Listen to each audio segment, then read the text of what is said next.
Underground, and today we're going to be talking about the different types of aquariums that you can have. We're mostly going to be talking about 3 different categories of aquariums that most people will have at least one, but if you are more advanced into the aquarium hobby, you probably might have 2 or all 3 of the ones that we're going to talk about today.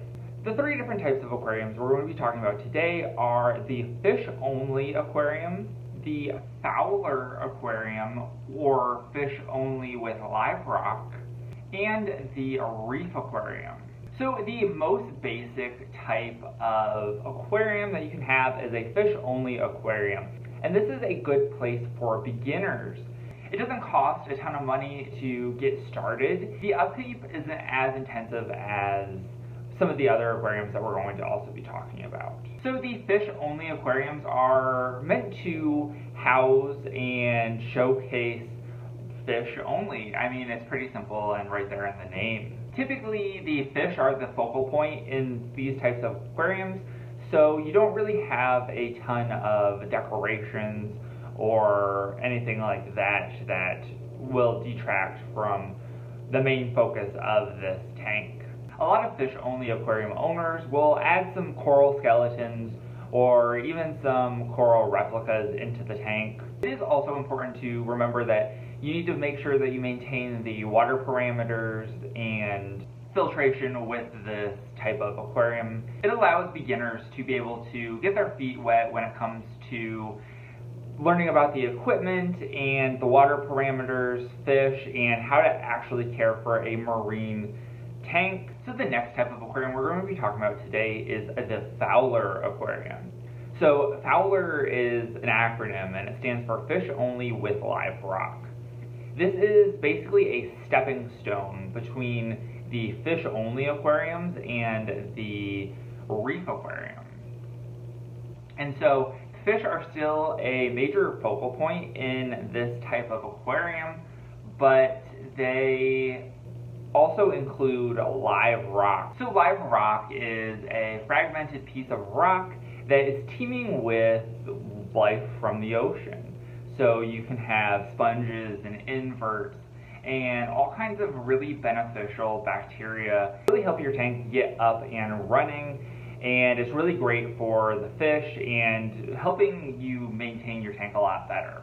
The nutrients and bacteria that are found in the live rock will allow for supplemental filtration and helping to stabilize the water parameters that you have in your tank. The live rock adds a new dimension to the fish-only tank, and it adds a new aesthetic quality to the tank that is not there when you only have fish in your tank, and it helps with your basic marine aquarium care. There are a few things that need to be taken into consideration before you start a Fowler Aquarium, and that's mostly around the new addition of the live rock.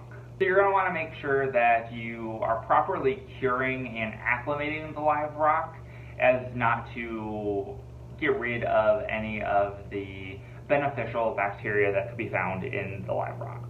You'll also need to set up some new lights and maybe add some supplements to the water in order to help grow beneficial algae. And it's also important to keep in mind that you need to restrict certain medications that you would be using on your fish in order to prevent anything from happening to the beneficial bacteria that are in the live rock. The recommendation would be, if you have a sick fish, to add it to a quarantine tank. The last and final aquarium that we're going to talk about today is the Reef Marine Aquarium. So the Reef Aquarium is a culmination of the fish-only aquarium and the fish-only with live rock aquarium, except this time we are mostly adding live rock, coral, and inverts, and we're going to have very few fish in this tank. The coral and inverts are really the stars of any type of reef aquarium, and they're the things that you want the main focus to be on. You can have some fish, but it's important to know which fish are reef compatible and which ones are not. Having a reef aquarium is also a lot more exhaustive and expensive than the previous 2 aquariums that we talked about. You have to make sure that the water parameters are correct and in pristine condition, because a lot of the things they'll be adding to a reef aquarium are very sensitive and could easily get sick or even die if the water parameters are just a little bit off. It's also important to have proper lighting and to do your research on the lighting, because a lot of the corals are photosynthetic.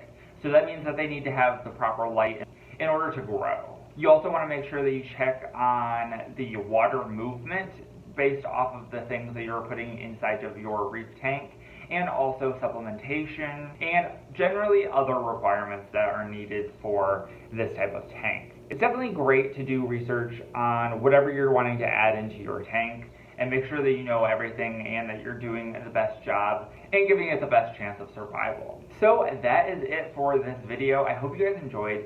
Let me know in the comments down below, what type of tank do you have? Do you have a reef tank, a FOWLR tank, or a fish only? Or maybe you have all three. And remember, if you're not already subscribed and you'd like to be, please hit that subscribe button down below and give this video a like if you liked it. Thank you guys for watching and have a great day. Bye.